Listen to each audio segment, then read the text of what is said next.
Navy warship 121. This is Sepa Navy station. You must alter course and go back to the Indian Ocean immediately. If you don't obey my order, you will be targeted. Out. ክቡራትና ክቡራን አድማጭ ተመልካቾቻችን እንኳን በድጋሚ ወደ ቻናላችሁ በሰላም መጣችሁ ያልን በአዳዲስ እንዲሁም ሰበር መደመጥም ጭምር ባለባቸው መረጃዎች ሰዓታችን ጠብቀን ተመልሰናል። አብራችሁን እንድትቆዩ በአክብሮት እየጋበዝናችሁ በቅድሚያም ዋና ዋናዎቹን በማስቀደም እንጀምራለን። ለዓለማችን ለአምስት ሳምንታት ትኩሳት ሆኖ የነበረው የማዕከለኛው ምስራቅ ጦርነት ዳግም ሊያገረሽ እንደሆነ እየወጡ ያሉ መረጃዎች አመላክተዋል። በአሁኑ ሰዓት ላይ እስራኤልና አሜሪካ እንዲሁም ደግሞ ኢራን ሶስቱም ሀገራት ከፍተኛ ውጥረት ላይ ገብተዋል። የአሜሪካው ፕሬዝዳንት ዶናልድ ትራምፕ በየሰዓቱ እንዲሁም ደግሞ በየደቂቃዎች አዳዲስ መግለጫዎችን እያወጡ ይገኛሉ። በፓኪስታኗ ኢስላማባድ ከተማ ሲካሄድ የነበረው ስምምነት ሳይሳካ መቅረቱን ተከትሎ የአሜሪካው ፕሬዝዳንት ዶናልድ ትራምፕ በሆርሙዝ ወሽመጥ ላይ አስቸኳይ የአሜሪካ ባህር ኃይል እገዳ እንዳወጁም ተሰምቷል። እንዲሁም ደግሞ ፕሬዝዳንት ዶናልድ ትራምፕ በትሩዝ ሶሻል ገጻቸው ባስተላለፉት መልእክትም ዩናይትድ ስቴትስ በሆርሙዝ ወሽመጥ ላይ ከበባ እንደምትጀምርና ለኢራን የጉምሩክ ክፍያ የከፈሉ መርከቦችን እንደምታግድ ያስታወቀች ትገኛለች። የሆርሙዝ ፍጥጫ ባየለበት በአሁኑ ሰዓት ላይ አሜሪካ የሆርሙዝ ሰርጥን ሙሉ በሙሉ ለመቆጣጠርና በእጇ ለማስገባት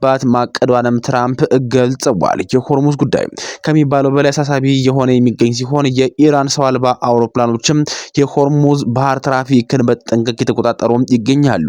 ይህንን የሚያሳይ መረጃም ቪዲዮም ጭምር ወጥቷል። አብራችሁን ስትቆዩም የምታዩትም ይሆናል። እንዲሁም ደግሞ የተለያዩ ጦር መርከቦችም ወደ ሆርሙዝ እያመሩ ይገኛሉ። በርካታ የጦር መርከቦችም ወደ ሆርሙዝ እየተቃረቡ የሚገኙ ሲሆን ይህ ክስተትም ዓለምን ያስጨነቀ ይገኛል።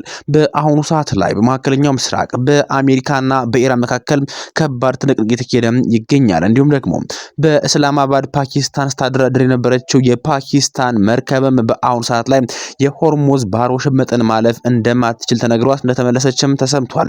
ከዚህ ጋር በተያያዘም ዝርዝር መረጃ አለን። እነዚህና ሌሎች መደመጥ ያለባቸው መረጃዎችን ሰዓታችን ጠብቀን ዘንድ ተገኝተናል። በመሆኑም አብራችሁ እንድትቆዩ በአክብሮት እየጋበዝናችሁ በቀጥታ ወደ ዝርዝር መረጃዎቻችን እንሸጋገራለን።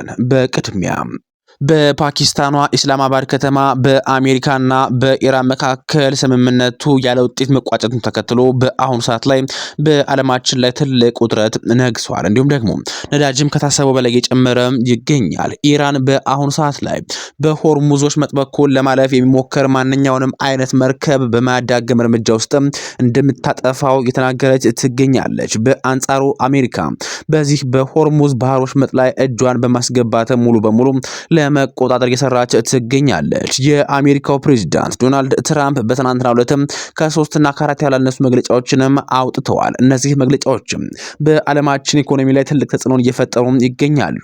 የአነጋጋሪው የአሜሪካው ፕሬዝዳንት ዶናልድ ትራምፕ በሆርሙዝ ወሽመጥ ላይ አስቸኳይ የአሜሪካ ባህር ኃይል እገዳ እንዳወጁም ተሰምቷል።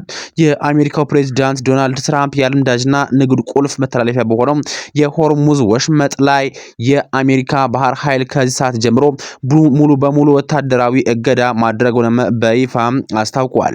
እገዳው ከአሁኑ ሰዓት ጀምሮ የሚጀመርና ተግባራዊ እንደሚሆን የገለጸው ትራምፕ ውሳኔው በክልሉ እየተባባሰ የመጣውን የደህንነት ስጋት ለመግታትና የአሜሪካን ብሔራዊ ጥቅም ለማስከበር የታለመ መሆኑንም ጠቁሟል። ይህ እርምጃም በዓለም አቀፉ የነዳጅና የንግድ ፍሰት ላይም ከፍተኛ ለውጥ ሊያመጣ እንደሚችልም የኢኮኖሚ ባለሙያዎችም ስጋታቸውን እየገለጹ ይገኛሉ። ይህንን ተከትሎ የተለያዩ ሀገራትም የዓለም አቀፍ ድርጅቶችም አስቸኳይ ስብሰባዎችን እየጠሩ እንደሚገኙም ተሰምቷል። በኢኮኖሚ ዘርፍ ላይም ሊያስከትለው የሚችለውን ጫና የዓለም ባንክና አይኤምኤፍም በቅርበት እየተከታተሉት ይገኛሉ። የአሜሪካው ፕሬዝዳንት ዶናልድ ትራምፕ በአሁኑ ሰዓት ላይ በሆርሙዝ ወሽመጥ ላይ ከበባም አውጀዋል። ፕሬዝዳንት ዶናልድ ትራምፕ በትሩዝ ሶሻል ገጻቸው ባስተላለፉት መልእክትም አሜሪካ በሆርሙዝ ወሽመጥ ላይ ከበባ እንደምትጀምርና ለኢራን የጉምሩክ ክፍያ ወይም ደግሞ ቶል የከፈሉ መርከቦችን እንደምታግድም አስታውቋል። ትራምፕ ሲናገሩ ከአሁኑ ሰዓት ጀምሮ በዓለም ላይ ወደር የሌለው የአሜሪካ ባህር ኃይል ወደ ሆርሙዝ ወሽመጥ ለመግባት ሆነም ለመውጣት የሚሞክሩ ማናቸውንም መርከቦችንም የመክበብ ብሎክዲንግ ሂደት ይጀምራልም ብለዋል። አክለው የአሜሪካ ባህር ኃይል በዓለም አቀፍ የውሃ ክልል ውስጥም ለኢራን የክፍያ የፈጸመ ማንኛውንም መርከብ እንደፈለገና እንዲፈልግና እንዲያስቆም መመሪያ መስጠቱንም ገልጸው ቴህራን በዝርፊያም ከሰዋል። ህገወጥ ክፍያ የሚከፈለው ማንኛውም አካል በባህር ላይ ሰላማዊ ጉዞም አይኖርም ብለዋል ትራምፕ። በተጨማሪም ዩናይትድ ስቴትስ ኢራን በውሃው ላይ ቀብራቸዋለች ያለቻቸውን ፈንጂዎችንም ማጽዳት እንደምትጀምር የገለጹት ፕሬዝዳንቱ የኢራን ኃይሎችም በአሜሪካ ወይም ደግሞ በንግድ መርከቦች ላይ ጥቃት ካደረሱ ወታደራዊ የአጸፋ እርምጃ እንደሚወሰድባቸው አስጠንቅቀዋል። በእኛም ሆነ በሰላማዊ መርከቦች ላይ ተኩስ የሚከፍት ማንኛውም ኢራናዊ ወደ ሲኦል ይላካል ሲሉም ዶናልድ ትራምፕ አስጠንቅቀዋል። በእኛ ላይም ሆነ በሰላማዊ መርከቦች ላይ ተኩስ የሚከፍት ማንኛውም ኢራናዊ ወደ ሲኦል እንደሚላከም ከአሁን ሰዓት ጀምሮ ሊያውቅ ይገባል ሲልም የአሜሪካው ፕሬዝዳንት ዶናልድ ትራምፕ ማስጠንቀቂያውን ለኢራን ሰጥቷል። የአሜሪካው ፕሬዝዳንት ዶናልድ ትራምፕ በትናንትናው ዕለትም የተለያዩ መግለጫዎችንም የሰጡ ሲሆን ስለ ስብሰባውም አንድ ጥብቅ መግለጫም ሰጥተዋል።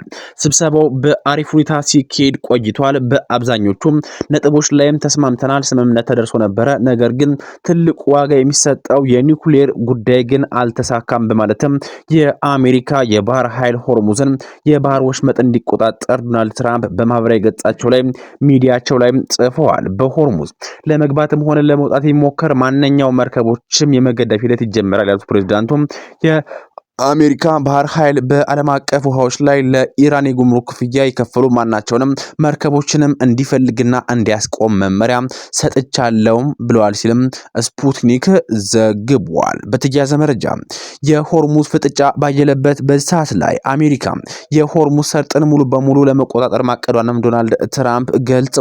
በትናንትናው ዕለት የአሜሪካ ሁለት የባህር ኃይል መርከቦችም ወደ ሆርሙዝ መንቀሳቀሳቸውን ተከትሎ ከኢራን አብዮት ዘብ እሳት ለማዝነብ የመጨረሻ ማስጠንቀቂያ ሲሰጥ የሚያሳይ ቪዲዮም ከላይ ተያይዟል። ይህ ድርጊትም አሜሪካን ያስቆጣ ሲሆን የአሜሪካ ጦር መርከቦችም መመለሳቸውን የኢራን ሚዲያዎችም ዘግበዋል። ይህን ተከትሎ ዶናልድ ትራምፕ በሆርሙዝ ሰርጥ ላይ ማንም ምንም ማውጣት እንደማይችል መግባትም እንዳለበትም ሙሉ የመርከቦችን ቁጥጥር ለማድረግም የአሜሪካ ባህር ኃይል ዝግጅት ያደረገ መሆኑንም በትሩዝ ሶሻል ገጻቸው ላይ አስፍረው ነበረ። የሆርሙዝ ጉዳይ በአሁኑ ሰዓት ላይ ከሚባለው በላይ ዓለምን እያሳሰበ ይገኛል። የኢራን ሰው አልባ አውሮፕላኖችም የሆርሙዝን ባህር ትራፊክ በተጠንቀቅ የተቆጣጠሩ ይገኛሉ። ማንኛውም ህገወጥ እንቅስቃሴ የሚደረግ ከሆነ ወይም ደግሞ የሚያደርግ መርከብ ካለ የሆርሙዝ ሲሳይ ይሆናል ሲልም የአሜሪካ አብዮት ዘብ የባህር ኃይል አስታውቋል። የኢራን ባህር ኃይል ይህን መረጃ የሰጠው ዶናልድ ትራምፕ በሆርሙዝ የሚገቡ መርከቦችን ሙሉ በሙሉ እንቆጣጠራለን፣ ብሎክድ እናደርጋለን ማለታቸውን ተከትሎ ነው። በተያያዘ ዜና ከወደ አውሮፓ አንድ መረጃም ተሰምቷል። ቢዘገይም እንኳን የኔቶ አባል ሀገራትም ወደ ሆርሙዝ ጦራቸውን በማንቀሳቀስ ሊያግዙም እንደሆነም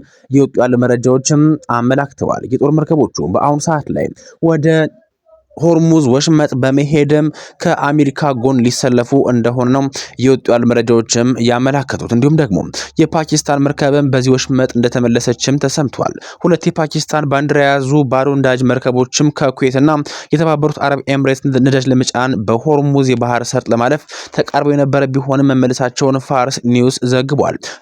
እነዚህ መርከቦችም የተመለሱ በኢራን ትዕዛዝ ሳይሆን ትራምፕ የአሜሪካን ባህር ኃይል በሆርሙዝ ሰርጥ ለማለፍ የሚሞክሩ ማንኛውንም እንዲሁም ደግሞ ሁሉንም መርከቦችን የማገድ ሂደት መጀመሩን መናገራቸውን ተከትሎ መሆኑንም ዘገባው ጠቅሷል። ፓኪስታን ድርድሩ ባይሳካም የአሜሪካና የኢራን ድርድር አመቻች ሀገር እንደነበረች ይታወቃል። ውድ አድማጭ ተመልካቾቻችን በቀጣይ መረጃ ጊዜ እስክንገናኝ ድረስም ለአሁኑ በዚህ አበቃን። ሰናይ ጊዜን ተመኘን።